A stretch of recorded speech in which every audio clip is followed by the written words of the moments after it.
فلاں نعوذ بننا نہیں فرمایا، فرمایا فلاں نذیق اللہ، ہم انہیں عذاب چکھائیں گے۔ اس لیے کہ جو چیز چکھی جاتی ہے وہ زبان پر تھوڑی سی لگتی ہے، تو فرمایا کہ اگر عذاب کا چکھنا ان کے لیے اس قدر تکلیف دہ اور المناک ہوگا تو پھر پورا عذاب کس قدر تکلیف دہ ہوگا اس کا اندازہ لگایا جا سکتا ہے۔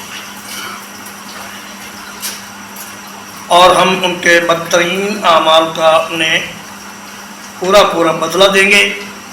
ایسا نہیں ہوگا کہ ایک آدمی دنیا میں برے اعمال کرتا کرتا فوت ہو جائے اور پھر آخرت میں بھی وہ اللہ کی عدالت سے صاف بری ہو جائے۔